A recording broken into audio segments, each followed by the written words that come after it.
In this video, what we're going to look at is drawing a basic eye shape in correct proportions and putting to bed some of the sort of general myths about eye shapes in themselves. So if we just start thinking about an eyeball, so if you think about a skull, we have the large orbits, which are the really large holes in the skull, and in those you have the physical eyeball.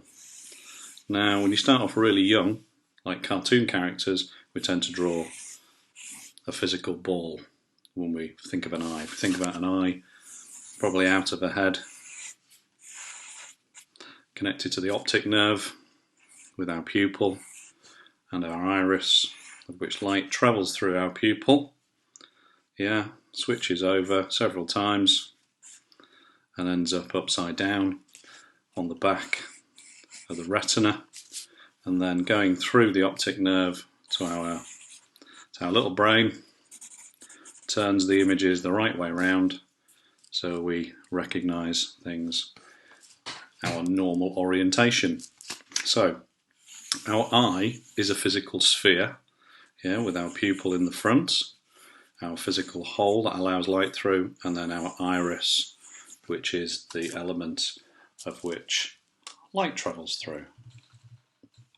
Okay, so why don't we see it like that? Well, the reason we don't see and should draw an eye like that is because of the eyelids, which in rudimentary terms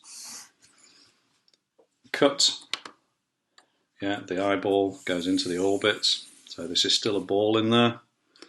See our pupil obviously and our iris, depending on how wide open our eyes are at this point here, but we tend to find the eyelids cut the top of the iris maybe a little bit. Now everybody's eye is slightly different, so if this is your iris and your pupil, you might find that when you draw it, it might be high up like that, or if we've got our pupil and our iris, I find it cuts it quite a lot and quite a heavy lid, might show a little bit of white under the iris there. So everybody's eyes are different, might have quite a heavy lid, but ultimately it's going to cut that element there. Okay, so a couple of things that we need to bear in mind when we do that.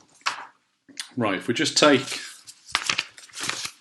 a piece of paper, you can take a pencil, a ruler and a rubber. I'm going to just draw an average size just so we can see it, because we're going to do another video on shading and adding tone. I'm going to make this about 11.5 centimetres, a little dash there and there, and I'm going to put a dash at 10 and a dash at say 5. There we go. So what we're going to do is I've just put it at a slight angle, because in theory the eyes are at a slight angle in, not exactly straight on like this. So I've just drawn my line on a very, very slight angle, and I've got a 10 centimetre line here, so half of that being 5. Just put myself a little dot, and I've just got extra centimetre and a half here. Now when we draw the eye shape, this sort of what I refer to as like a rugby ball or a squashed lemon, we're going to use this guideline to help us. Now the top shape here, most of it is above this line, so I'm just going to draw quite a fluid, quite high arc like that, and then what I'm going to do, so we can make that a bit bigger I think, is I'm just going to taper that off. It doesn't have to go all the way to the edge, but I'm just going to taper that off there. So imagine walking up a hill quite high, imagine this is our halfway line to the peak, and then coming back down on the other side. Okay, and it just tapers off a little bit. Okay, this line here below is quite shallow. Okay, not as deep as this shape here, quite shallow distance there. So again, going to get a nice sort of arc. Going to taper it out, and I'm just going to round it off a little bit. So what I'm looking for is at this point here just looking for a little bit of a nose there rather than a little peak there. Okay, so just getting a really nice arc, but as you can see, most of the basic eye shape is above the line, so it's not, this line is not halfway in the middle of this. It is, most of it is above, there isn't much below. Okay, next thing we're going to do is we're going to position the pupil. So this is the black hole that allows light to travel through, and a little pop quiz for you. So different size pupils. So would this be in a light room or a dark room? A light room and a dark room. Yeah. So which one would be for which pupil? Okay, because this controls the amount of light needed, just like a camera lens. Okay. So this one, small, wouldn't be letting much light through, so probably in a light sunny room. This one, large hole, would be quite dark environment, allowing a lot of light through. So it just works just like a camera lens. The iris on a lens there opens and closes to control the amount of light needed to focus an image. Okay, so the pupil is going to sit just above this line here. Going to make a nice circle in my muscle memory. Nice drifting over, nice and light. Hold your pencil further back so you can see what you're doing. Also releases your grip a little bit and gets the pencil on the side. So a nice pupil. So it sits on that line and sits about halfway in this line here. Okay, so now what we're going to do is we're going to draw the iris. So this is the part of the eye that is blue, brown, green, hazel. And this needs to be a nice circle. So we're going to draw a full circle, but we've already talked about the fact that this circle isn't going to be complete.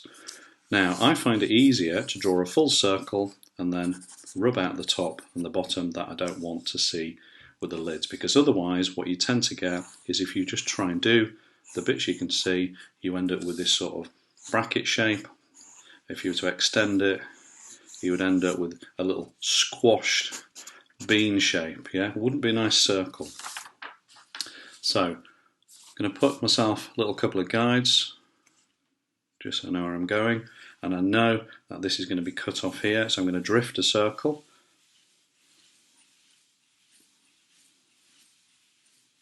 Like that. So I'm having the bottom of my iris just touch the bottom lid.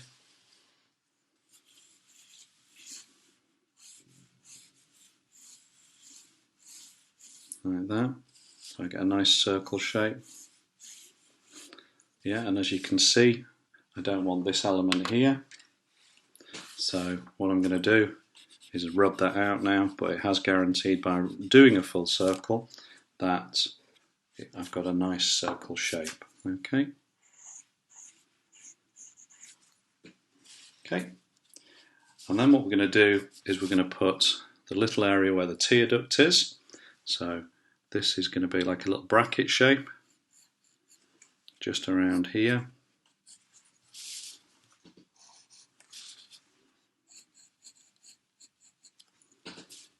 Going to put these little strange shapes in here, which is where the tear ducts are.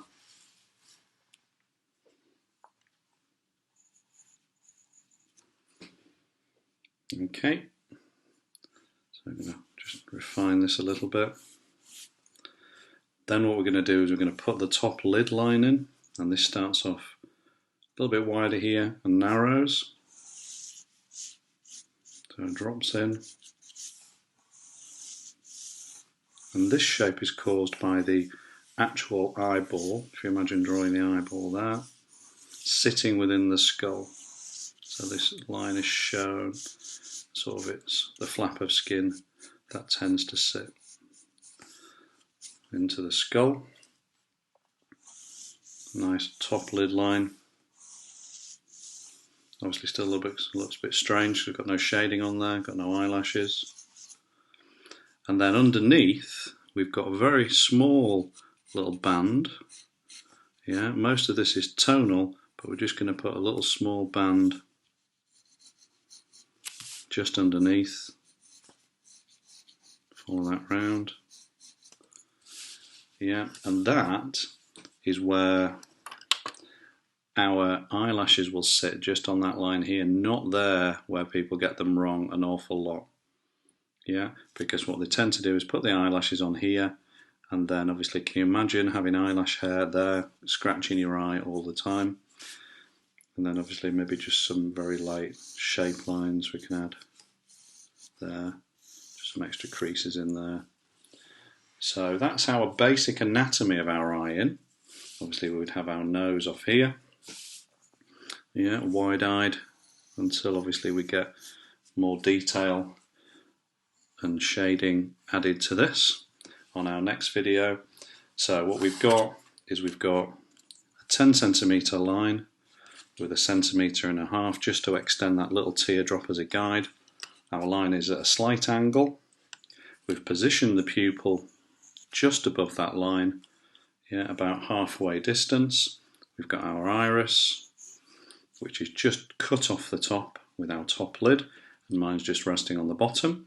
We've got a nice big band of eyelid line, which is where our eye socket forms into the orbit, and it droops down, so it's wider here and then droops down there. And then we've got a very faint little line, just quite narrow, coming round. So what we can do now, just to finish off, is I can just take out some of these guides, scaffolding as I call it. So just like a builder at the end of a construction project takes his scaffolding down, you remove your scaffolding lines that have supported you and done their job through the drawing. And you can clean all this up if you've sketched lightly. And we've just got the very basic forward-facing eye anatomy, which then in the next video I'm going to show you how to get some realism into this with tonal range. And that's where we will leave it for today. Okay, hope you enjoyed that. Like and subscribe. I'll see you again soon.